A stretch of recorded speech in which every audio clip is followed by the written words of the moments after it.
તેમનું એક ફૂલના બુકેથી સ્વાગત કરે છે.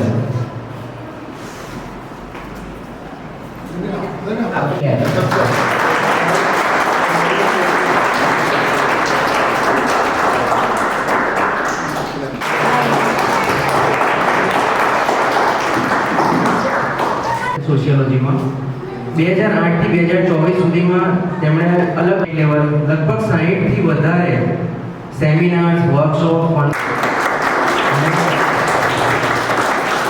સાથે તેમના ઘણા બધા રિસર્ચ પેપર્સ જે આપણા સમાજને લગતા છે તે પણ ISSN અને ISBN અને ન્યૂઝપેપર જેમ કે ટાઈમ્સ ઓફ ઇન્ડિયામાં પબ્લિશ થયા છે. ઇવન તેમણે આપણા સમાજને પરિવર્તન વિશે ઘણી બધી બુક્સ અને આર્ટિકલ્સ પણ પબ્લિશ કર્યા છે. તેમની એક યુટ્યુબ ચેનલ પણ છે અલ્પેશ સોશિયોલોજી નામથી. આઈ હોપ તમે સર્ચ કરીને આ ઉપરાંત તેમની ઘણી બધી અચીવમેન્ટ્સ અને અવોર્ડ્સ પણ છે જેનું આખું લિસ્ટ છે મારી પાસે, તો હું આપણા ગ્રુપમાં શેર કરીશ. અમે ગો થ્રુ કરજો. પ્લીઝ લેટ મી એમની માટે તેમનો એક શોર્ટ ઇન્ટ્રોડક્શન. તેમનો અભ્યાસ છે M.Com અને કર્મભૂમિ પેટલાદ છે. અભ્યાસ પૂર્ણ કર્યા પછી તેઓએ ભાજપ સાથે જોડાયા અને 2015 થી 2021 સુધી પેટલાદ યુવા મોરચા પ્રમુખની જવાબદારી સંભાળી હતી. 2021માં ભાજપ દ્વારા તેમને ચૂંટણી લડવાની ટિકિટ પ્રાપ્ત થઈ અને તેઓ કાઉન્સિલર બન્યા અને એના ચેરમેનની જવાબદારી સોંપવામાં આવી હતી.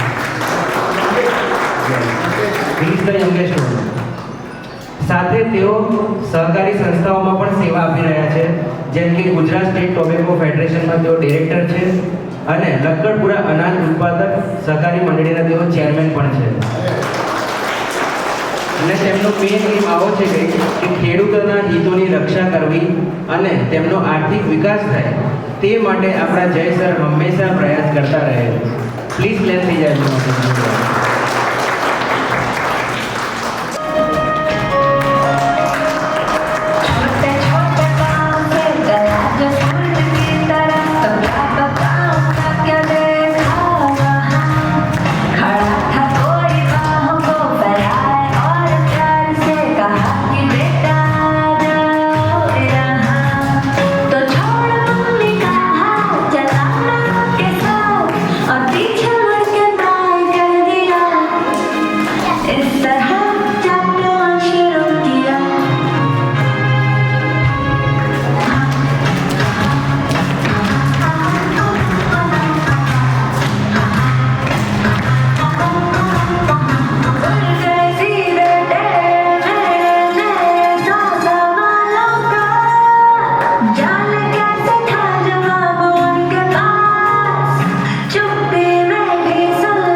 મિનિટ આપો, 10 મિનિટ વાત પૂરી કરી દઈશ.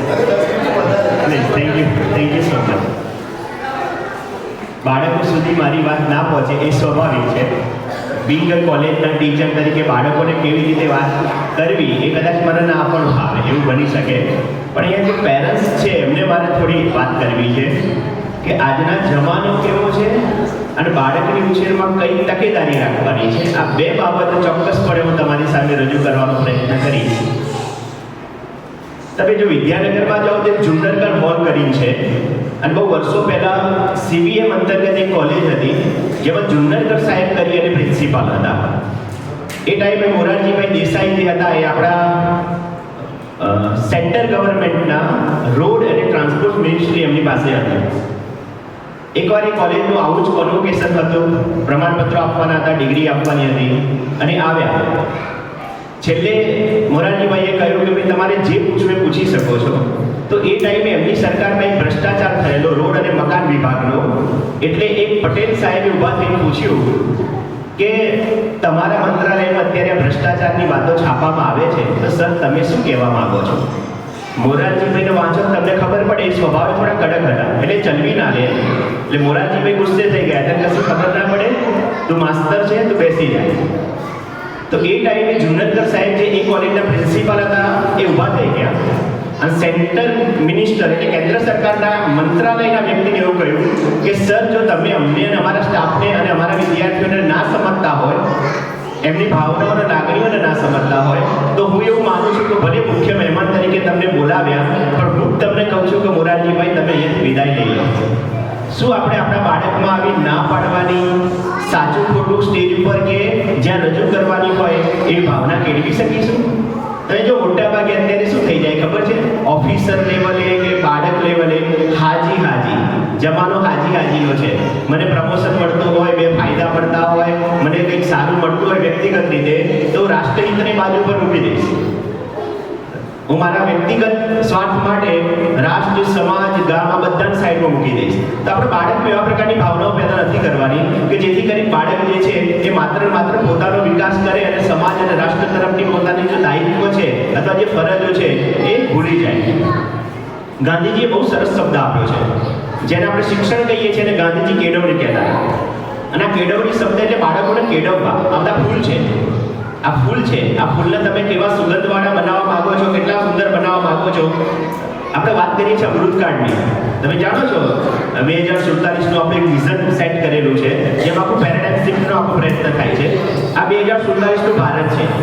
આ 2047નું જે ભારત જે છે એને તમારે કઈ દિશા તરફ લઈ જવું એ ઓન ડિપેન્ડ ટીચર અને આપણા ઉપર છે. આપણે તો એ ટાઈમે વૃદ્ધ હશું જ્યારે 47 એટલે ભારતની આઝાદીના 100 વર્ષ થયા હશે, જેને અમૃતકાળ તરીકે આપણે જોઈએ છીએ, ત્યારે લગભગ આપણે બધા વૃદ્ધ થઈશું. પણ ત્યારે આમનો જમાનો હશે. આ ભારત છે. તો એ ભારતને આપણે કઈ દિશા તરફ લઈ જવા માંગીએ છીએ? હા મજૂરી કરવા વાળું કે ખુમારીથી જીવવા વાળું? તો ક્યાંક ના ક્યાંક માતા પિતા તરીકે, ટીચર તરીકે જે છે આપણા બધાની જવાબદારી છે કે આ બાળકમાં અમુક ગુણો જે છે એ લાવીએ.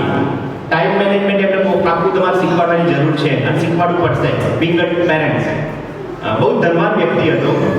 સવારે એની આંખ ખુલી અને સામે યમરાજા. એટલે એને થયું મારી પાસે 2000 કરોડની સંપત્તિ છે અને મારી 2000 કરોડની સંપત્તિ જે છે ને એ મારા બાળકોમાં સમાન રીતે વેચી આવું. યમરાજ કહે 2000 કરોડ મને આપી દે તો એ તને 1 મિનિટ પણ આપવાની મારી તાકાત નથી. તમે એને સંસ્કારો નહીં શીખો તો પછી 15 વર્ષે તો કોલેજમાં આવે ત્યારે નહીં શીખી શકો એ ગેરંટી છે. એ વાસ્તવિક તો આ બાબતો જે છે એ સાથે એવું તમારે બાળક નાનું ફૂલ છે એનો ઉછેર માટે રમતની વાત નથી. માત્ર ભવિષ્યના ભારતની વાતો કરવાથી ભવિષ્ય નથી બની જતું. એ ઉજળા ભારતની વાત કરવા માટે અત્યારે વિકસિત ભારત આ છે, આમના સંસ્કારો છે, આમનું મેનેજમેન્ટ છે, આમની પ્રેરણા છે. એક રાજા હતો, એની રાણી જે છે રાજમહેલમાં ફરવા નીકળી એટલે એને કાંટો વાગ્યો. હવે રાજાને રાણી પ્રિય હોય સ્વાભાવિક વસ્તુ છે. એટલે રાજાએ આદેશ કરી દીધો કે આપણા રાજ્યની જ્યાં જ્યાં સીમાઓ છે ત્યાં બધી જગ્યાએ ચામડાનું એક મખમલી કવર લગાવી દો જેથી કરી રાણી જ્યાં જ્યાં જાય તેને કાંટો ના વાગવો જોઈએ, એને તકલીફ ના પડવી જોઈએ. સ્વાભાવિક રીતે રાજાની આજુબાજુ વજીરો હોય, એમના એડવાઇઝરો હોય, એ બહુ હોશિયાર હોય. એટલે એમને કહ્યું રાજાને આટલો બધો ખર્ચો કરવો એના કરતી રાણીના પગમાં જેવા ચપ્પલ આપણે પહેરાવી દઈએ કે એમને કાંટો ના વાગે તો ઓછા ખર્ચા પતી જાય. આ વસ્તુ છે. જ્યાં કામ સોયથી કરતું હોય ત્યાં તલવારની જરૂર નથી, એમને શીખવાડવું પડશે. સમજાવવું પડશે કે આખા જીવનકાળ દરમિયાન જન્મથી લઈને મૃત્યુ સુધી તમે જો એક જમાનો હતો કે જ્યારે જંગલમાં રહેવાવાળા વ્યક્તિઓ છે ને એમાં જે બાહુબલી હોય જે જંગલી પશુઓને મારી શકતા, જંગલમાં પોતાનું રક્ષણ કરી શકતા, પોતાના કબીલાનું રક્ષણ કરી શકતા એવા વ્યક્તિની બહુ વેલ્યુ હતી. એ પછીનો એક જમાનો આવ્યો જેઓ સારી ખેતી કરી શકતા, જેની પાસે વધારે જમીન હોય, જેને આપણે જમીનદાર તરીકે ઓળખતા હોય એવા વ્યક્તિનો જમાનો હતો બોલવાલા હતી. એ પછી એક જમાનો આવ્યો જેને આપણે ઉદ્યોગ સાથે જોઈએ છીએ, જેમાં ઉદ્યોગપતિની બહુ બોલવાલા હતી, ઉદ્યોગપતિની બહુ વેલ્યુ હતી. અત્યારે આ બાળક જે પાપા પગલી ભરી રહ્યા છે એ જમાનો કયો છે ખબર છે? જ્ઞાનનો. હવે કલેક્ટર પાસે જેટલી સત્તા છે ને એટલું ધીરુભાઈના દીકરા પાસે સત્તા નથી. ચૂંટણીના જાહેરનામામાં પ્રાંત ઓફિસર જે ઓર્ડર કરી શકે એ ધીરુભાઈના છોકરા કરી શકવાના છે અને આખી મશીનરી એમના માટે કામ કરવાની છે નથી કરવાની. કારણ કલેક્ટર પાસે સત્તા છે, પાવર છે અને કલેક્ટર બનવા માટે યુપીએસસી કે જીપીએસસી ક્લિયર કરવા માટે તમારી પાસે જ્ઞાન અને નોલેજ જોઈએ. હવે એ જમાનો નથી રહ્યો કે તમે પૈસા આપી કોઈ નોકરી લઈ લો. હવે દરેક પ્રકારની કોમ્પિટિટિવ એક્ઝામમાં બાળકોને જ્યારે ઉતારશો ત્યારે એની પાસે જ્ઞાન જોઈશે. તો અત્યારનો જે જમાનો છે જ્ઞાનનો છે, તો જ્ઞાનની દિશા તરફ કેવી રીતે તમે તમારા બાળકોને લઈ જઈ શકો એ બહુ જ મહત્વની વાત છે જે તમારે ક્યાંક ના ક્યાંક ચિંતન કરવી રહી. તો ક્યાંક ના ક્યાંક બાળકના ઉછેરમાં અહીં સમજવાની એ જરૂર છે કે અત્યારનો જમાનો કેવો છે અને જમાના પ્રમાણે આપણે માતા પિતા તરીકે શિક્ષક તરીકે બાળકનો કેવી રીતે ઉછેર કરી શકીએ. મારું બાળક પણ ફર્સ્ટ સ્ટાન્ડર્ડમાં ભણે છે વિદ્યાનગર. એક દિવસ અનાયાસે એવું થયું કે ભાઈ વાન ડ્રાઈવર નહોતો અને એનો ફોન આવ્યો છે હું આવી શકું એવું નથી, તમે એને લઈ આવજો, મારું મોડું થયું છે. હું લેવા ગયો, હું પણ કેમ્પસની બહાર ઉભો હતો. આ કેમ્પસમાં એ લોકો એલાઉ નથી કરતા પેરેન્ટ્સને પણ, અને ટીચર હોય એ બાળકને મૂકવા આવે બધા બાળકોને વન બાય વન પેરેન્ટ્સને સોંપે. એટલે હું ત્યાં ઉભો હતો તો મારું બાળક જે છે એ ટીચરને પગે પડી નીકળ્યું. એટલે મેં કહ્યું કે આટલા 7 વર્ષની ઉંમરમાં કોઈ દિવસ તું તારા પપ્પાને પગે નથી પડ્યો તો તારા ટીચરને પગે કેમ પડ્યો? મેં કહ્યું તને ખબર છે હું એવો ટીચર છું કે જેની હાથ નીચે અત્યારે 90,000 છોકરાઓ મારી પુસ્તક ભણે છે. ગુજરાતના 90,000 યુવાનો એવા છે કે જે મેં લખેલી પુસ્તક આંબેડકર યુનિવર્સિટીમાં મોટા ભાગની પુસ્તકો મેં લખી છે જે 90,000 બાળકો ભણે છે. સવાલ એ નથી મેં શું કર્યું, સવાલ એ છે કે એ વસ્તુ આગળ મારા બાળક આગળ આ બધું ગુણ તમે શું છો એ મને નથી ખબર, પણ મારા માટે મારા ટીચર જે છે તમારા કરતી ભલે ઓછી ડિગ્રી હોય પણ એ જ મારા માટે સર્વસ્વ છે. આવું બાળક માનતો હોય છે આ ઉંમરમાં. એટલે એની બાજુ બેઠેલો ડ્રાઈવર તરીકે એના પપ્પા એને ખબર નથી શું છે. કદાચ મોટો થશે પછી એને ખબર પડશે મારા પપ્પા આ પોસ્ટ ઉપર છે, એની પાસે આટલી ડિગ્રીઓ છે વગેરે વગેરે. પણ અત્યારે તો બાળક માટે શિક્ષક એ જ શ્રેષ્ઠ છે અને શિક્ષક જેવું શિક્ષકનું વર્તન એવું બાળકનું વર્તન. ઘરે આવે આ બાળક તમને કોઈ પૂછે તમને એવું કે આ મેથ્સનો ફોર્મ્યુલો કે આ સ્પેલિંગ ખોટો છે, પણ જો એના ટીચર એને ખોટો શીખવાડે તો એ જ વાત પકડી રાખશે ને આ જ સાચું છે કેમ મારી ટીચરે શીખવાડે છે. આ હકીકત છે. પછી તમે એનાથી વધારે ભણેલા હશો હોશિયાર તો એ નહીં માને કે મારા ટીચરે સ્કૂલમાં શીખવાડ્યું છે કેજીમાં કે એમાં, તો આ જ સાચું છે. આ છે એક શિક્ષકનું મહત્વ. એક શિક્ષક તરીકે એક પેરેન્ટ્સ તરીકે કયા પ્રકારની ભૂમિકાઓ આપણે ભજવી શકીએ બાળ ઉછેરમાં એ બહુ જ જરૂરી છે. કારણ કે જમાનો જે પ્રકારનો આવી રહ્યો છે એ જમાનામાં બાળકોનું અસ્તિત્વ તમારે નક્કી કરવું પડશે. દીકરીઓ ઘણી બધી છે એટલે છેલ્લી ડિગ્રીની વાત પણ કરી દઉં. મને ખ્યાલ છે કે સાંજે 6-7 વાગે અંધારું થઈ જાય શિયાળામાં. એક દીકરી પોતાના માતા પિતાને એવું કહે છે તો બાજુની સોસાયટીમાં મારી ફ્રેન્ડ જે કોલેજમાં ભણે છે એની પાસે એક નોટ્સ લેવા જવું છે મારે, મને જવા દો. એ માતા પિતા જવા દે છે, કંઈ વાંધો નહીં, અંધારું થઈ ગયું બેટા, ફટાફટ આવતી રહે બાજુની સોસાયટીની તારી ફ્રેન્ડ પાસેથી તારી નોટબુક્સ કે મટીરિયલ લઈ આવ. પણ એ માતા પિતા શું કહે છે ખબર છે? એની ઉંમર 17 વર્ષની છે દીકરીની, જેને નોટ્સ લેવા જવાની છે, ભાઈને સાથે લેતો જ અને ભાઈની ઉંમર 5 વર્ષની છે. તો 5 વર્ષનો ટેનિયો 17 વર્ષની દીકરીની રક્ષા કરી શકે આ પ્રકારની મેન્ટાલિટી બદલવી પડશે. આ પ્રકારની મેન્ટાલિટી આમની ઉછેરમાં કારણ કે તમે ઉછેરમાં નહીં પડો તો આ તો ચીલો ચાલુ જ રહેશે. It is reality. મોટા ભાગના પેરેન્ટ્સ એવું કે ભાઈને સાથે લેતો રહેજો. આ ભાઈને સાથે લઈ જવાની જે ભાવના છે ને એ જેન્ડર બાયસ છે. મિત્રએ મને ઇન્વિટેશન કાર્ડ મોકલ્યું ત્યારે અંદર લખ્યું ડૉક્ટર અલ્પેશભાઈ પ્રજાપતિ, મેં ભાઈ સાથે કરાવી દીધું. એટલા માટે કરાવી આ ભાઈ એના બધા જેન્ડર બાયસ છે. અને એ જો આમના મગજમાં એ વાત ઘૂસી ગઈ ને તો પછી એ પણ એ જ માનવાના કે દીકરી અને દીકરામાં દીકરો હંમેશા મહાન જ હોય અને દીકરી જે છે એ પુરુષ પ્રધાન સમાજમાં ક્યાંક ના ક્યાંક નીચું સ્થાન ધરાવે. આવી માનસિકતા કેળવી જશે. પછી તમે જે બદલાવ તમે જે ગૃહિણી તરીકે ભોગવી રહ્યા છો એમને ભોગવવું પડશે. બદલાવની જરૂર છે. શું ભોગવી રહ્યા છે અંદર આત્મા બહુ સારી રીતે જાણતો છે. હું મારા 5 કલાકની નોકરીમાં 1.5 લાખ રૂપિયા પગાર લઉં છું. મારી વાઈફ પણ નોકરી જ કરે છે, પણ ઘણી બધી સ્ત્રીઓ નોકરી નથી કરતી હોતી. મારી મમ્મીની વાત લઈએ, મારી સાથે પુરુષની સાથે સ્ત્રીમાં મારી મમ્મીની કમ્પેર કરી લઈએ. મારી મમ્મી સવારે 6 વાગે ઉઠે છે, બધા જ કામ કરે છે, રાત્રે 11 વાગે ફ્રી થઈને મારા એટવાડ ને વાસણ ને બધું ધોઈને સૂઈ જાય છે મારી મમ્મી. આખા દિવસ દરમિયાન 12 કલાક સુધી મારી મમ્મી કામ કરે છે. મને નથી ખબર કે મેં કોઈ દિવસે પગાર આપ્યો, તો કે એના કામનું કોઈ મૂલ્ય જ નથી. ગૃહિણી તરીકે કામ કરતી પત્ની હોય કે માતા હોય, શું એનો પગાર હોવો જ એક ના હોવો જોઈએ? પુરુષ જ્યારે 8 કલાક કે કોઈ જગ્યાએ નોકરી કરે છે તો પગાર મળે છે ને, તો સ્ત્રી વર્ષોથી કામ કરતી આવી છે, કેમ નથી મળ્યો એને પગાર? હું પગાર આપવાની વાત નથી કરતો, હું કહું છું માનસિકતા બદલવાની. સ્ત્રી પુરુષ વચ્ચે જે ઉછેરની ભેદભાવ છે ને, તો ભાઈ અંધારું છે એટલે ભાઈને સાથે લઈ જા, અને ભાઈ એવો ટેણીઓ કે કૂતરું પાછળ પડે તો એને પાછી ભાઈની રક્ષા કરવી પડે. હકીકત છે. આ પ્રકારની સોસાયટી, આ પ્રકારની મેન્ટાલિટીમાંથી જો બહાર આવવું હોય તો મારે એવું માનવું છે કે આ સારી તક છે તમારી પાસે. કારણ કે હવે જ્યાં આ બાળકો પગ ભરવાના છે ને, એમાં બહુ બધા એના પ્રશ્નો હોવાના, બહુ બધા તમને પ્રશ્નો કરવાના. આપણા ત્યાં શું થાય, બાળક પ્રશ્ન કરે આપણે સાઈડ કરી દઈએ, જ્યાં તું ટીચરને પૂછી લેજે સ્કૂલમાં, મને નથી ખબર. એમની સાથે તમારે પણ અપડેટ થવું પડશે. કેમ કે જેટલી સ્કૂલ પ્રયત્ન કરતી હોય, જેટલા ટીચર્સ પ્રયત્ન કરતા હોય, એનાથી 50% એફર્ટ જે છે એ માતા પિતાએ કરતા રહેવું જ પડે, ચોક્કસ. મારી વાઈફ MSc બાયોટેક છે, એટલે ઇંગ્લિશ મારા કરતી બહુ સારું છે. તો જ્યારે ઇંગ્લિશનો સવાલ આવે ત્યારે એ જ મારા બાળકને સમજાવે છે, પણ જ્યારે લોજિકના સવાલ આવે તો હું સમજાવું છું. હવે અમારે બંનેને અપડેટ રહેવું પડે છે, કારણ કે અભ્યાસક્રમ તો દર 2-3 વર્ષે બદલાઈ જાય છે. તો તમારે પણ અપડેટ રહેવું પડશે જો આપણે અપડેટ રાખવા હોય તો. કારણ કે અત્યારે જમાનો જે છે એ જમીનદારોનો નથી, ઉદ્યોગપતિઓનો નથી, બાહુબલીનો નથી. અત્યારે સોસાયટી છે જેને જ્ઞાનની સન્માન અથવા તો નોલેજ સોસાયટી તરીકે ઓળખવામાં આવે છે.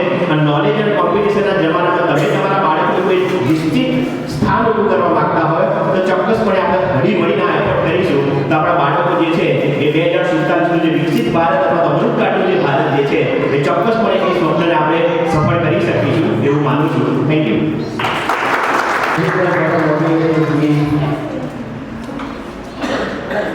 પીજી સેન્ટરના ગ્રેજ્યુએશન સમારંભમાં આપણી સૌ વચ્ચે ઉપસ્થિત એવા આરકે પડી આર્ટ્સ એન્ડ સાયન્સ કોલેજના પ્રોફેસર શ્રી અલ્પેશભાઈ પ્રજાપતિ સર, હંમેશા સામાજિક સેવામાં અગ્રણી અને જેમનો ચહેરો જ્યારે મળું ત્યારે હસતો જ હોય છે એવા દેશમુખ સાહેબ, આ સેન્ટરના સ્થાપક અને સંચાલન કરતા બેન શ્રી બિંદુ મેડમ, અહીંયા બેઠેલા જેમનામાં પ્રભુનો વાસ છે એવું કહેવાય છે કે બાળકોમાં પરમાત્મા રહેલા છે, અને એમાં આજે એકાદશીનો પવિત્ર દિવસ છે એટલે એમના વચ્ચે પણ આજે આપણે સૌ ઉપસ્થિત છે.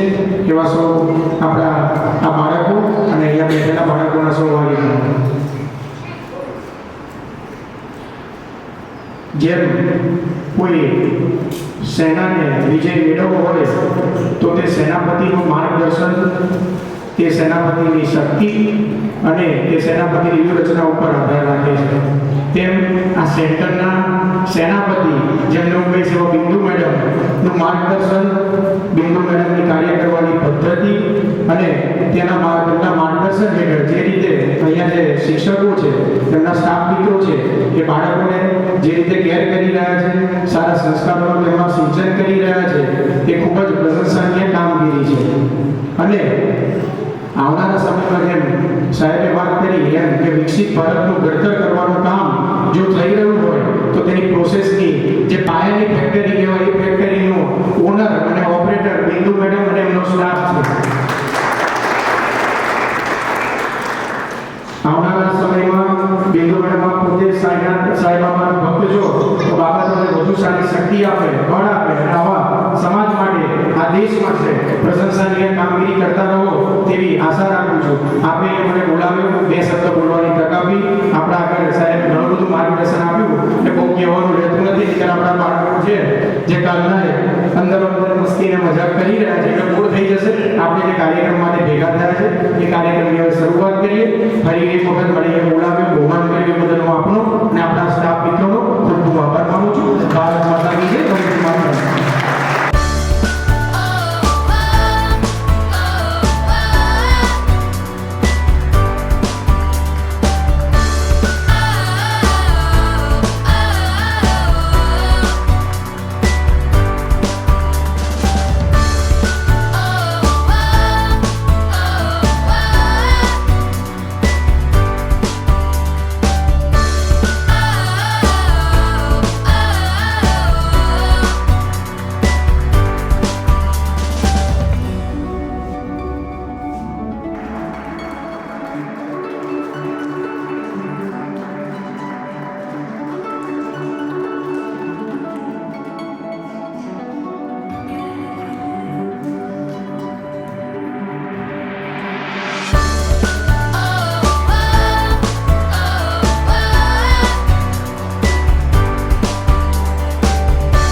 કે પુરુષનું શરીર જુદું છે, સ્ત્રીનું શરીર જુદું છે.